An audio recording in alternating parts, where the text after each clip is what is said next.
The computer is an extraordinary invention.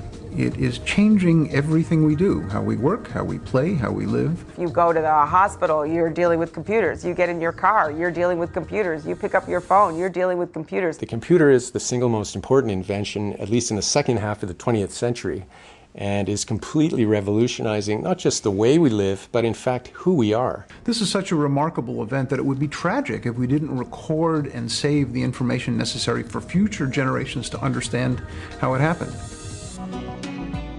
So we're here to preserve those artifacts and stories and to present them to people, to educate people, and to provide a research base for people to explore and learn from the things of the past. And we think we're the only large-scale collecting museum in the world that's focused on the information revolution and computing technology and how that evolved. We're a unique institution.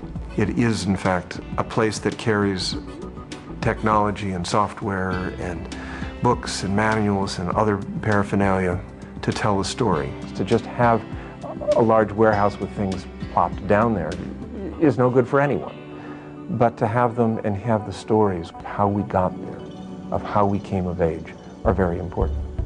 The Computer History Museum began in 1979 when Gordon and Gwen Bell opened a display of their private collection at Digital Equipment Corporation in Boston, Massachusetts. Eventually, it became a public museum with a growing collection of artifacts, educational exhibits, and a lecture program. A West Coast branch of the Boston Museum opened in 1996, dedicated to preserving the history and artifacts of the computing revolution. Eventually, the Boston site closed and the California location became the Computer History Museum. In 2002, the museum purchased its permanent home in Mountain View, where it has begun the first phase of an ambitious, long-term effort. The mission of the museum is to preserve and to present for posterity the artifacts and the stories of the information age. The preservation part means we have to collect all of the objects and the stories so that future generations can have the raw material to understand what happened. And the present part means that we have to transmit that information to visitors, both to the real building and on the web, in a way that they can understand and be educated and benefit from. They're trying to show a variety of exhibit experiences for different visitors. All the exhibits have a general overview and overstatement that everybody can understand, but then through layers of information, you can delve down deeper and deeper. In its first phase of development, the museum currently features 3 exhibits. We have a wonderful team of docents who give all the public tours in visible storage, and many of them are pioneers and contributors themselves, so they have a deep knowledge of what it is they're talking about. The history of invention right here in our own backyard is the subject of Innovation 101, an exhibit of important artifacts and stories of some of the creative visionaries and companies of Silicon Valley. And the newest exhibit is Mastering the Game, a history of computer chess. We were using really chess as a way to teach about basic principles. And the interesting thing about chess, it's a 50-year story, 50-year quest to solve a very difficult problem. And it actually mimics the same general trends in the history of computing. Mastering the Game represents the museum's first step toward the more interactive exhibits it plans to create in the future.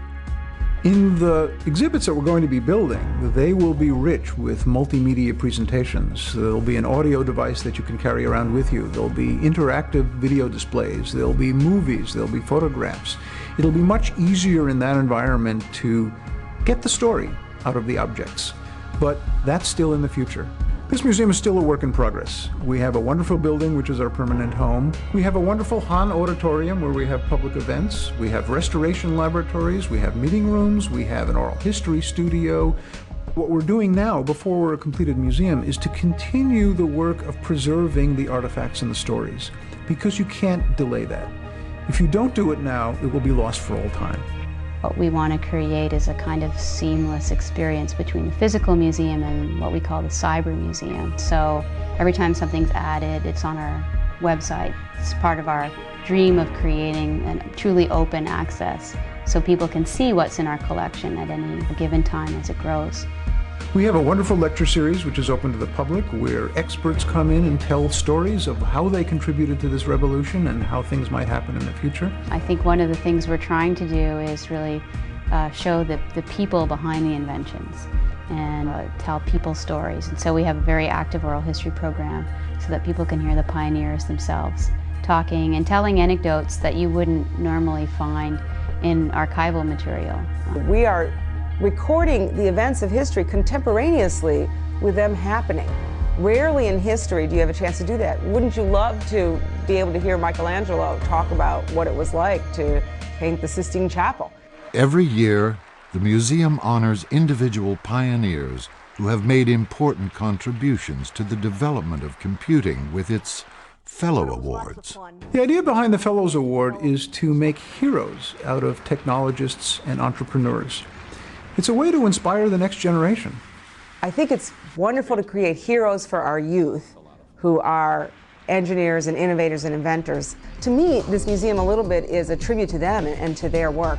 Every time I come here, I find new things. And I come here a lot because they have sponsored seminars, wonderful speeches by prominent industry people that have come from all over the world. This is a remarkable place. I mean, I do think having a place in the world that will capture the history of the computing industry is phenomenal.